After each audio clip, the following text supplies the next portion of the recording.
चुनौती तो ये थी कि सभी लोग शांतिपूर्ण ढंग से आकर के जो अंतिम संस्कार की कार्रवाई है इसमें शामिल हो जाएं। मज़ार पे मट्टी डालने और फातिहा पढ़ने से कौन सी रोक है, लेकिन एक बार एक साथ जाके हुल्लड़बाजी ये मुनासिब नहीं है। जिन्होंने नारेबाजी की है उन सबकी वीडियोग्राफी कराई गई है और सबके विरुद्ध कार्रवाई करेंगे। सभी लोगों से अपील है कि शांति व्यवस्था बनाए रखें, क्योंकि आदर्श आचार संहिता और सेक्शन 144 दोनों है, तो उसका उल्लंघन करने पर कार्रवाई की जाएगी।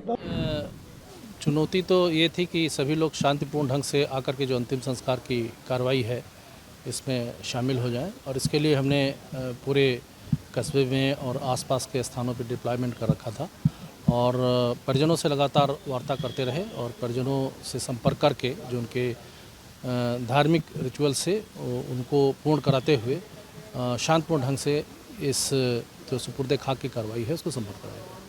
कितने लोगों की भीड़ रही साहब, भीड़ को कैसे कंट्रोल किया? भीड़ को देखिए, चूँकि ये काफ़ी जो मोहल्ला है काफ़ी डेंसली पॉपुलेटेड है, आप लोग जानते हैं प्रत्येक घर में 20 से 25 लोग हैं, बड़े कई फैमिलियां हैं। तो जब ऐसी कोई कहीं की मृत्यु होती है, इंतकाल होता है किसी का, तो लोग आते हैं, संवेदनाएं व्यक्त करते हैं। तो ग्रुप में लोग आए और जो अंतिम नमाज थी प्रिंस मैदान में, वहाँ पे लोग इकट्ठे हुए थे और वहाँ से जैसा कि परिजनों से वार्ता की गई थी, लगभग 50-60 लोग जो कब्रिस्तान था वहाँ पर जाने के लिए बात हुई थी, तो उतने ही लोग गए और सब लोगों ने उसमें शामिल किया। अब सुपुर्दे खाक के बाद मिट्टी देने के लिए जो 2-4 नियर एंड डियर्स उनके जो परिजन हैं, जिनकी अनुमति घर वाले दे रहे हैं, वो अपना ग्रुप में आकर के मिट्टी की कार्रवाई कर रहे हैं और बाकी सभी लोगों का डिस्पर्सल का कार्य हो रहा है। पहली बार जो जनाजे के 7 लोग आए तो काफ़ी भीड़ आई, लेकिन घर वालों को ही पहली बार में जाने दिया गया, कुछ ऐसा भी था? घर वालों से बात हुई थी, उन्होंने कहा था 50 से 60 जो हमारे नियरेस्ट लोग हैं वही जाएंगे, तो उनको रोक करके, बाकी लोगों को रोक करके उन्हीं लोगों को उनके साथ जाने दिया गया।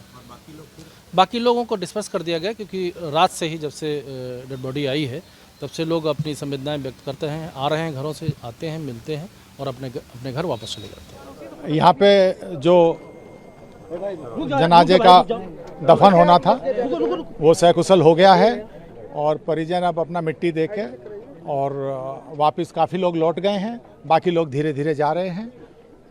तो समर्थकों से क्या अपील करेंगे, जो उनके जो आए थे काफ़ी बड़ी संख्या में, उनसे क्या अपील करते हैं, किस तरह की अपील करते हैं? शांति व्यवस्था बना कर रखें और जिन लोगों ने हुड़दंग करने का प्रयास किया है सभी की वीडियोग्राफी हुई है, ऐसे लोगों को चिन्हित किया जाएगा जिनके द्वारा आचार संहिता का उल्लंघन करके किसी तरह की नारेबाजी की गई है, उनके विरुद्ध कार्रवाई की जाएगी। बाकी सब शांतिपूर्ण हो गया, सब सारा कार्यक्रम शांतिपूर्ण ढंग से हो गया है और सभी लोगों से अपील है कि शांति व्यवस्था बनाए रखें, क्योंकि आदर्श आचार संहिता और सेक्शन 144 दोनों है, तो उसका उल्लंघन करने पे कार्रवाई की जाएगी। बहुत सारे समर्थक दूर से आए, उनसे क्या अपील करेंगे मैम, किस तरह का?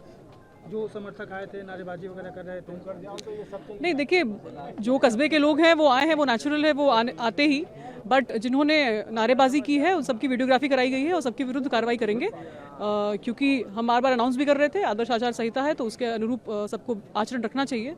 जिसने भी उल्लंघन किया है उसके विरुद्ध विधिक कार्रवाई होगी, उसके विरुद्ध मुकदमा दर्ज कराया जाएगा। जिंदाबाद के नारे लगाए गए। अभी आपको मैंने बताया कि वीडियोग्राफी कराई गई है, उसका अवलोकन करके जिसने नारा लगाया है, जो नारा लगाया है, उसके विरुद्ध हम लोग FIR दर्ज कराएंगे। नहीं, इसका जो धार्मिक तरीका होता है, पहले घर पे जनाजा आम जनता के दर्शन के लिए रखा गया, उसके बाद जनाजे की नमाज हुई और फिर यहाँ इस हाते में जो पुरखों के कब्रिस्तान है यहाँ पे दफन हुए, फातिहा हो चुका है। क्योंकि भीड़ भाड़ बहुत ज़्यादा थी, ओवर क्राउड हो जाने की वजह से कुछ मुश्किलें आई, लेकिन धीरे धीरे सब कुछ खैरियत से हो गया। जो समर्थक आए थे उनको क्या अपील करेंगे? कुछ नहीं, वो सब मट्टी आज दे लें, कल दे लें, जब चाहे आके फातिहा पढ़ लें। मज़ार पे मट्टी डालने और फातिहा पढ़ने से कौन सी रोक है, लेकिन एक बार एक साथ जाके हुल्लड़बाजी ये मुनासिब नहीं है।